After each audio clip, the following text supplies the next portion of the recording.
Another day. Another day. Here we are. Here we are. What did you say? Well, we again thought that House Democrats, at least one, would be found in the state that wanted to come in and do their jobs. Clearly that wasn't the case, but we are here. I want to correct something that you might have seen either online, on a social media, or through radio earlier today, where Representative Hortman said that we were much closer to a deal.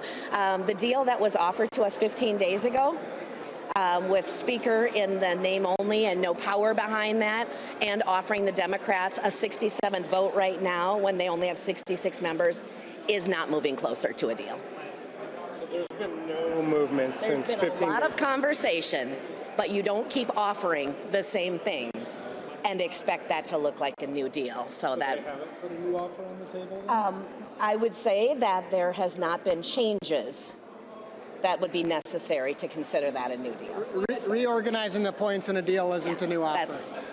What do you want from them? We would like, first of all, for Democrats to show up to work. That is the minimum that Minnesota expects right now, is that Democrats would show up and do their job. That is the starting point. The Democrat shutdown that we are seeing here in this state right now is absolutely ridiculous. This is day 15, 16. This is third week of Democrats not showing up. And so they need to show up first. From there, if they return to a tie, we are happy to have those conversations. I think Minnesota expects us to have those conversations. But to stay out and not do the job and have a member of the executive branch come in and not recognize a member that was standing to be recognized in this body and use the executive branch to shut down the voice again is absolutely unacceptable here in the state of Minnesota. Those are the conditions we're working under. We are absolutely happy to talk with our Democrat colleagues. Democrats need to show up, and we can find a pathway forward. We need to do the work of Minnesota. We need to stop fraud. We need to make sure that kids can read at grade level, at least all of them. We need to make sure that our communities are safe. We have to make sure that we are not overtaxing Minnesotans as what they have experienced and seeing so much government waste and fraud. If that is why Democrats in the state of Minnesota are staying away from doing their job, because they don't want to do some of the hard decisions that are going to be made after having a record surplus, increasing taxes and fees, but yet going ahead and looking at an impending deficit, then that is on the Democrats of the state of Minnesota if they are hiding from their constituents. Representative Hortman made it sound like she thought a deal could get done by the end of the week. Where do you on that idea? I am open to any point in time that Democrats want to show up and do their work. We have heard rumor from some of the Democrats that maybe they are uncomfortable because of their safety coming in this place. If there was a safety threat here in the state of Minnesota, we know that the Sergeant at Arms would make Republicans aware of any potential threat. So any lie that is out there that would say it's not safe to come and do your jobs is unacceptable. If there is a threat, because we know that we have seen Democrat protesters try to take over a Republican-led committee. So if there is a threat that is known by any Democrats here in the state, I would expect that they would talk to our Sergeant at Arms and make sure that everyone, staff, members, everyone, the public, school buses in front of this place today, kids coming in, they should not be asserting that there's any type of safety threat when it doesn't exist. Has anything changed since yesterday other than all of our clothes? Well, thank you for noticing that. Conversations took place again today. Obviously, there wasn't meaningful change in order to get us to a deal. At any point in time, Democrats can come in, we can have those conversations, and we can move forward. But what you're seeing right now is, again, Democrats do not show up to work. Tomorrow at 3:30 is another opportunity for Democrats to show up for work. But to be clear, when you're talking about the conversations today and you didn't have a breakthrough in a deal, I'm hearing you say in one breath they have to be here, but in another that you might be negotiating a deal behind the scenes that would get them here. So would you entertain something in writing about what a power share could look like if there is a tie? Absolutely something in writing, but it has to be acceptable to both sides. So just because you put something in writing If it's the same thing that was put out in the public 15 days ago, that's not acceptable. But what would you, I guess, where you guys stand, what would something you guys would want assurances from Democrats in any sort of negotiation? We will have to see. We don't know what their true demands are. We've heard the same things over and over. They talk about an empty seat and waiting until that special election. If they're serious about waiting until that Roseville seat is filled by either a Democrat or Republican, then they're going to have to answer to the voters of 40B and the rest of Minnesota. If they're serious about wanting to do the work, they should be coming into work, providing what it would take for them to get into work, so we actually have a serious offer to look at. We have not seen a serious offer at this point. When you were asked about legal action yesterday, you gave us a stay tuned. Anything new? Nothing to announce today. Okay. I know you've been busy, but do you have any thoughts yet on the president's decision to put a freeze on funding that could be costing the state and could be a factor in your budget talks if you ever get to budget talks? Well, we hope to get to budget talks at some point, and I appreciate you bringing that out. I haven't had a chance to look through fully what that actually means. That's a great question for our federal delegation right now to determine where they're at and what that would actually mean. We will take a look at that as more information becomes available. We need to get to Minnesota budget talks right now, and we need colleagues to make that happen. Do you have plans to meet with Leader Portman again? And if so, when? I don't know when, but we would be hopefully meeting again if she's open to it. 3:30 tomorrow.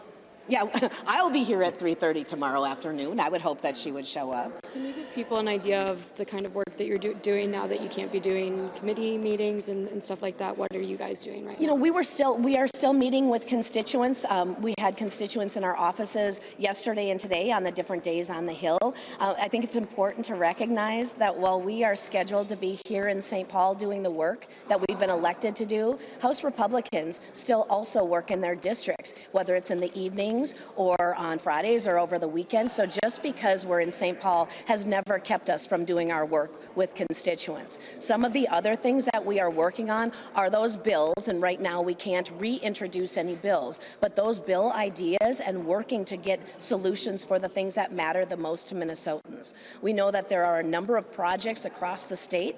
When you look at capital investment, things up in the Moorhead area that matter very, very much. Representative Joy is doing a phenomenal job trying to make sure his area is represented. Capital investment is going to take bills that are introduced and finding solutions and doing the best that we can with those basics.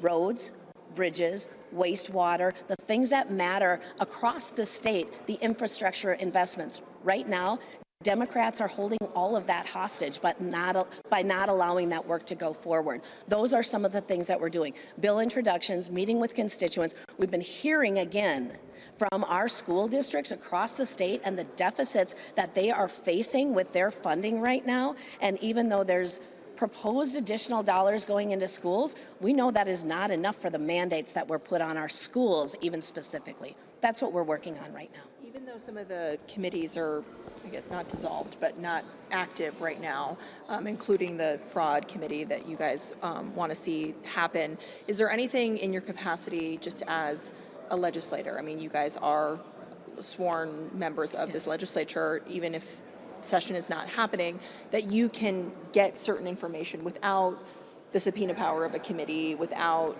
any sort of committee fraud or otherwise at this point? We are still definitely looking into each area that we could potentially look at work. Originally, when we were having committee hearings, the agencies were told not to come to committee hearings that were held by Republicans. Now we're hoping that door is open a little bit more to the agencies to at least have meetings with our committee members and our chairs, because we do have work that's going to have to be done. Fraud, obviously, is a huge issue here in the state of Minnesota that we will continue focusing on. The other thing that we're going to be looking at is each budget area. If there are areas that it's one-time spending but was put into an ongoing budget, we have to look at ways that we can kind of scale some of that back and get rid of the wasteful one-time spending money that is now ongoing. And so those are different things that we're looking at when it actually comes to the budget. Portman released like your guys' alleged most recent version of negotiations. Is that something you would be willing to do? Would you be willing to release one of your most recent offers? I'm not sure what Representative Hortman might have released. I would hope it wouldn't have been the most current conversations, or that would be breaking an agreement that was had in the confidentiality. If you're talking about what she released, that was from January 13th. That is expired. That is much expired. That included coming to work. Hey, Representative, so you can't give your people per diem until you form. So your folks are here every day, Yep. traveling to and fro, maybe had rented an apartment, and they're not getting per diem. How can you make up for that later? Is that a burden right now? Obviously per diem is something that each member of the legislature can choose to take, and at what percentage. You're right, we are not getting that per diem right now. We are all getting our legislative pay, and House Republicans are here doing the work, even though we have been bound by the Democrats and their motion forward of not letting us actually get into the committee work. We're here doing that work and earning the salaries that the taxpayers have been generous enough to fund for us. As far as those other things, I think in Rules Committee, as we finally do get organized, we will be able to take a look at that. The motion that Representative Niska had would encourage some penalties for people that would choose to continue not showing up. If you want to talk about just that penalty piece of our legislative salary. Yeah, I mean, it's absolutely ridiculous, and we've talked to, constituents. Nobody is getting paid to not work. Being a legislator is not a no-show job, and so we think, and it's clearly within our constitutional authority as those who are here, even if we are less than a quorum, to have penalties for members who are not here, and those penalties should include not getting paid when you're not doing your job. Show up for work in order to get paid. That's the basic expectation that I think Minnesotans have of anybody, especially those of us in public service. It is a sacrifice for some members to be here, but it is something that we all signed up for as part of our public service. And for Democrats to not be showing up for work and still demanding a paycheck for it is just outrageous. And we agree with Minnesotans who are outraged by it, and that's why we have attempted to make that motion to get members here who aren't here, and to institute penalties for those who choose not to show up. Lodging is different than per diem, right? Like that's a separate, and so none of your members are getting neither Nothing. of those things. It also has to be authorized by the Rules Committee, yes. Thank you. Thanks.